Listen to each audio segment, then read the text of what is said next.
Non ci siamo messi d'accordo.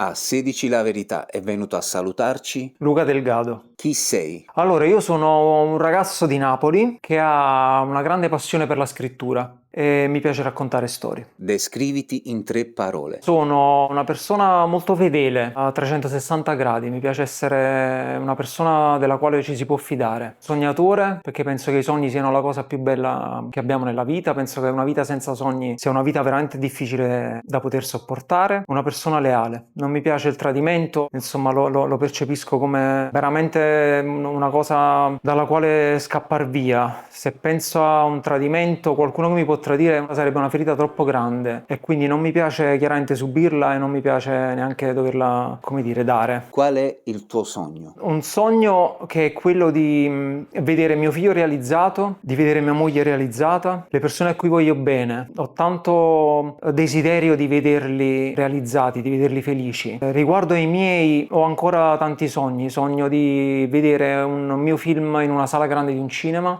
Spero questa cosa possa accadere presto. Sogno di vedere, diciamo, al di là delle persone che mi circondano, le persone della mia città anche un pochino più serene, perché siamo una città che ha subito tanto e vedo tanta tristezza in giro e tanta povertà e tanta miseria. Il paradigma chiaramente si estende inevitabilmente, perché poi se ti preoccupi delle persone che ti circondano, inevitabilmente ti preoccupi di tutte le persone, no? Ad ampio raggio, quindi il raggio si amplia sempre. Siamo in un momento difficile storico, quindi sogno tanta pace per tutti quanti. Se non questo, cosa avresti fatto nella vita? Probabilmente qualcosa di simile a quello che già faccio, perché mi piace molto comunicare. Ho questo bisogno istintivo di stare a contatto con le persone, di scambiarmi il pensiero e anche di ascoltare. Mi piace molto ascoltare, cioè se mi trovo in un contesto in cui ci sono tantissime persone che parlano, io parlo pochissimo. Quindi riesco a capire quando è anche il momento di dire qualcosa e mi piace dire la mia quando insomma c'è da dire qualcosa. E quindi che cosa avrei fatto?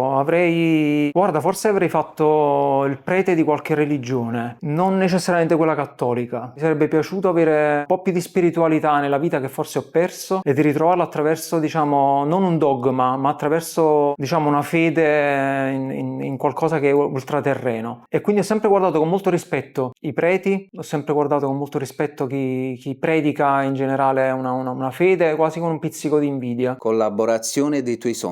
Allora, io ho collaborato con tantissime persone delle quali ho una grandissima stima, sono stato molto fortunato. Io ho collaborato con un regista che è scomparso da poco, che si chiama Peter Brook, che è un grande maestro di teatro mondiale, quindi sono stato super fortunato e quello forse era un mio sogno. Ho collaborato anche con, diciamo, molti cantanti della scena napoletana che erano miei miti e che sono riuscito a conoscere e con i quali ho collaborato, per esempio i 99 Posse, che sono un mio grande mito. Forse la collaborazione dei miei sogni, ti dico questa cosa, vi dico questa cosa. Siccome i figli prendono molto dai padri, quando io mi metto a scrivere, mio figlio si siede accanto a me con un quaderno, ha imparato a scrivere quest'anno. E una volta ho scoperto che anche lui ha cominciato a scrivere delle storie, le disegna. Quindi la collaborazione dei miei sogni è con mio figlio, un domani scrivere una storia insieme.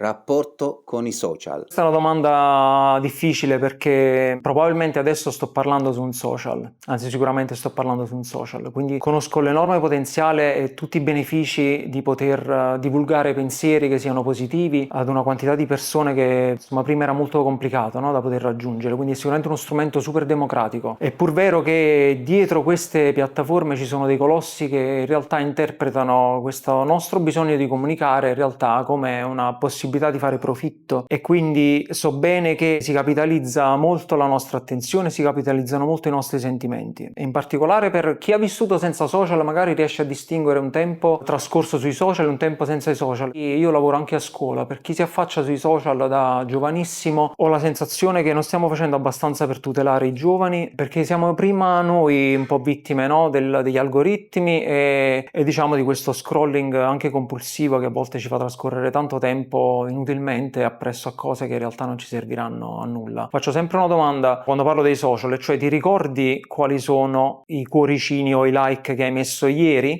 te li ricordi? La maggior parte delle persone risponde no, e questo significa che abbiamo dato attenzione a cose che forse non lo meritavano. Cos'è per te la musica? Ho un rapporto con la musica molto bello perché mi piace ascoltare tutti i tipi di musica. Nella mia collezione dei dischi ho tutti i dischi di Franco Ricciardi, ma anche tutti i dischi degli Oasis. Ho tutti i dischi di Pino Daniele, ma ho anche i dischi di Gianni Fiorellino. Ho i dischi di musica elettronica dai Radiohead a Caribou, ma ho anche i dischi di Nino D'Angelo. Quindi a me piace ascoltare la musica tutta quanta. Ho una necessità di esprimere un'altra considerazione, cioè, e perdonami se diciamo divago, ho detto queste cose perché c'è purtroppo uno stigma negativo su un certo tipo di musica, in particolare della nostra città. Cioè, quando si dice musica neomelodica, c'è qualcuno che confonde la musica neomelodica con trash e confonde la musica neomelodica con una musica che appartiene soltanto ad una certa schiera di persone, ma non è così. Intanto la musica non ha colpe. Quindi io non posso attribuire alla musica una colpa. Seconda cosa, penso che sia una mentalità super provinciale. Se io giudico una musica come appartenente soltanto ad una schiera di persone, noi siamo una città, siamo un popolo che esprime una cultura millenaria dentro la quale possono entrare tantissime cose, anzi questa pluralità è vitale. Cioè noi a Napoli abbiamo una musica che è nostra, quindi la musica neomelodica è una musica che viene fatta da napoletani e anche da non napoletani. Abbiamo inventato un genere, non so quanti popoli possono dire la stessa cosa, ed è una musica che in qualche modo viene ballata e riconosciuta dappertutto. Essere noi in qualche modo discriminatori o razzisti nei confronti della musica lo trovo un autogol troppo grande da poter fare, quindi io spezzo una lancia a favore di tutti i cantanti neomelodici e soprattutto di quelli che rivendicano la propria posizione con orgoglio, cioè essere neomelodici forse è una cosa bellissima perché si fa musica e la musica non ha colpa, ripeto, e soprattutto si tiene compagnia a tanta gente.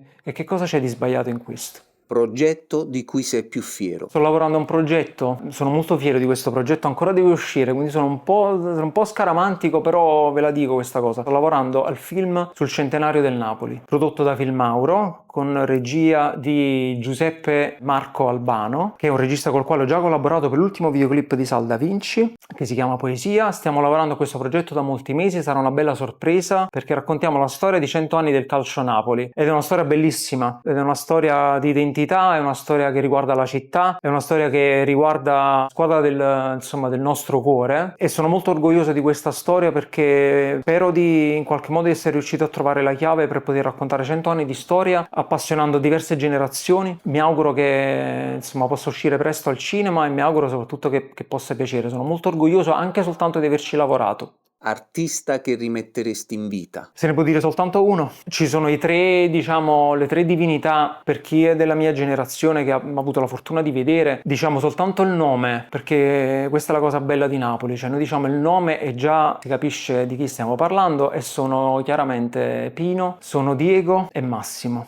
Sono tra i più grandi artisti che abbiamo visto in questa città. Io ho avuto la fortuna di poterli vedere, li riporterei in vita tutti e tre, anche soltanto per una notte, ma per poter stare insieme a loro e poterli abbracciare e potergli dire ancora una volta quanto siamo innamorati perdutamente di loro. Cos'è Napoli per te? Allora, Napoli è un pianeta. Io è come se vivessi, ma penso molti napoletani, è come se vivessimo su due pianeti, il pianeta Terra e il pianeta Napoli. E le due cose, coesistono, convivono tranquillamente. Perché dico questo? Perché questo pianeta, Napoli, me lo porto dietro quando vado sul pianeta Terra e ne sono orgoglioso perché mi ha dato questa lingua bellissima che parliamo, mi ha messo in bocca le parole, le idee, mi ha messo in bocca il cibo, e al contempo posso stare troppo tempo sul pianeta Terra. Devo ritornare per forza qua, perché quando ho vissuto fuori Napoli, la vita che vivevo fuori Napoli mi sembrava, come se fosse una vita parallela, cioè io la chiamo la mia vita nel frattempo. Quando io sono stato fuori dicevo questa cosa che sto facendo è un'esperienza, ma la vita vera si svolgeva a Napoli. Un errore che cancelleresti dal tuo percorso? L'aver trascorso tempo sperando che qualcuno potesse effettivamente darmi una mano nelle cose che volevo realizzare. Siamo in una società molto competitiva, arriva, quindi lo capisco anche col senno di poi che le persone alle quali ho chiesto aiuto da un punto di vista professionale non avessero tanto tempo per me e magari tanta propensione, perché loro, come una specie di staffetta, magari non avevano ricevuto aiuto, quindi ci trasmettiamo purtroppo questa incapacità di aiutarci. Però sono convinto che in realtà forse sono stato sfortunato, perché poi le persone, diciamo, che ti aiutano esistono. Io per esempio, diciamo, le persone che mi hanno chiesto aiuto, quando ho potuto ho sempre cercato, no, di aiutarle. Però se posso consigliare qualcosa a qualcuno in particolare della nuova generazione, non perdete tempo a chiedere aiuto, fate le cose, fatele, realizzatele, e a darvi una mano magari verrà qualcuno quando le avrete realizzate, perché avranno interesse a collaborare con voi. Ma non perdete tempo, soprattutto se siete giovani, avete la cosa più preziosa, cioè l'energia, la vitalità, l'età, e quando si è giovani questi sono già valori di per loro, non avete bisogno di vecchi che vi aiutano, assolutamente. Anzi, vi corrompono nelle idee, ve le ridimensionano, ve le rendono commerciali, ve le rendono, come dire, ve le plasmano, e invece la freschezza di quello che avete da portare, insomma, voi giovani, secondo me è la cosa più bella, il valore più grande che potete portare. Qual è l'ultimo libro che hai letto? L'ultimo libro che ho letto è attinente a questo progetto che sto facendo, e quindi la storia del calcio Napoli di Gigi Di Fiore, un grande maestro, insomma, per me, che si è sempre occupato di tante storie su Napoli, in particolare quella del calcio Napoli. E poi ho letto Nick Hornby, tra l'altro sta qui su, Non buttiamoci giù.